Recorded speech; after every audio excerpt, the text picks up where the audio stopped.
Parliament has been adjourned and the no confidence motion that was moved against the government has now been defeated. But everybody wants to know what actually really happened. Now, to give you a recap of how we've gotten this far, the opposition got together and decided that the only way to get the Prime Minister to come into Parliament and make a statement about Manipur is to move a no-confidence motion. The opposition has been protesting against the government and the Prime Minister this entire time, asking for a statement, while the BJP has responded saying the Home Minister is willing to do a debate and a discussion with you whenever you want, but the opposition did not want the Home Minister. They wanted the Prime Minister to speak. So they moved a no-confidence motion, which basically means that you have enough numbers to overthrow the government, which they don't. But if you have 50 MPs to move a no-confidence motion, then that debate does get scheduled in Parliament, which is what happened. So the no-confidence motion has now gone on for 3 days. Most of the important voices in the Lok Sabha have spoken. On the opposition side, Supriya Sule has spoken, Mahua Moitra has spoken, Rahul Gandhi has spoken. So we've had, major voices already speak. And on the government side, the finance minister, the Home Minister has spoken. And today we had the Prime Minister come to Lok Sabha to applause and cheering from the BJP side. He came into Parliament, into Lok Sabha, into the House for the first time in this session, and he addressed the House in response to the no confidence motion. Now, the newspapers will all carry the headline that the opposition staged a walkout. Now, why did the opposition stage a walkout in the middle of a speech by the Prime Minister that they have been asking for this entire session? Now, the Prime Minister spoke for a little over an hour, and for most of that time, he started off by, talking about the track record of his own government, the achievements that they have had. He reiterated the fact that India will be among the top 3 economies in the world. He also then talked about the opposition and the fact that they've named themselves India. He said that, it's now time for a quit India movement, and they are the ones who have lost faith in, who have lost the confidence of the people, and most of the state, governments are not led by the Congress anymore, and the Congress has sort of squandered its position that it had with India, and it doesn't recognize that it has in fact squandered that position. Now, it was at this point that the opposition MPs began to stand up, and they were sloganeering. They were saying Manipur, Manipur, Manipur. So they were demanding that the Prime Minister speak about Manipur. Now, the Prime Minister continued to make his speech as was planned, and the opposition then walked out. That's a protest in Parliament where you just walk out. As soon as the opposition walked out, the Prime Minister started talking about Manipur. Now, what did he say about Manipur? He assured the people of Manipur that they are an integral part of India. They are close to him and to his heart.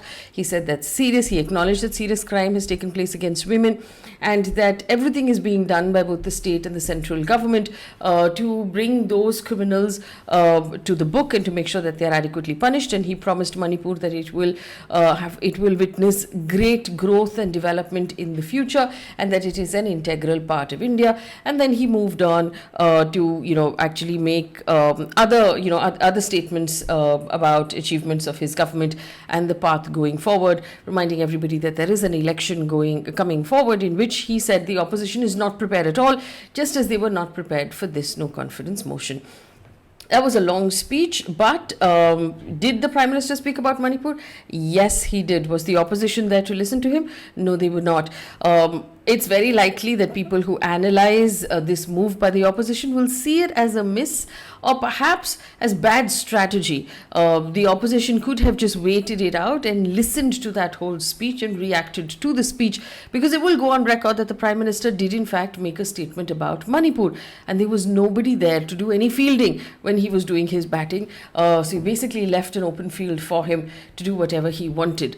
Immediately after that, the Adhir Ranjan Chaudhary, who is the senior leader of the Congress party and the leader of the Congress party in the House, was actually suspended from the House for unruly behavior. Again, there was no opposition present in the House at that time to protest that suspension as well. So the Prime Minister here, might have scored really well in his speech, because there was nobody there to stop him or to question what he was saying or to counter what he was saying. So he did come in, he did make a speech, he reiterated the achievements of his government, He reiterated the failures of the opposition, and he assured the people of Manipur that the central government is with them.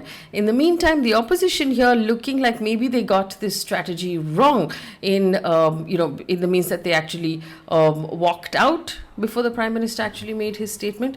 And it does seem here that they lost a massive opportunity, to get some, to actually pin down the government on the matter of Manipur.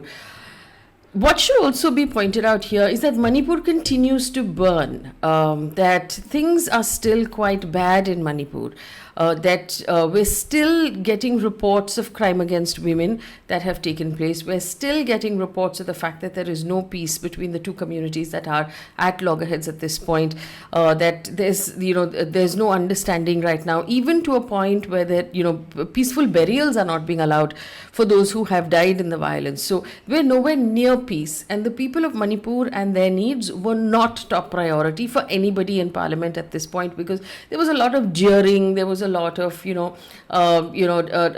comments being made back and forth. There was a lot of one-upmanship, whataboutery, and a lot of politics, which is great for politics, but it's not great for Manipur. Manipur was not addressed adequately in parliament by either the opposition or by the government. There wasn't enough sobriety, or they wasn't addressed in the kind of somber manner that it should have been addressed, or the kind of urgency that it should have been addressed with, given the situation that we're seeing still carry on in Manipur on a daily basis as we report the news that's coming in from Manipur. So that's what's happened so far.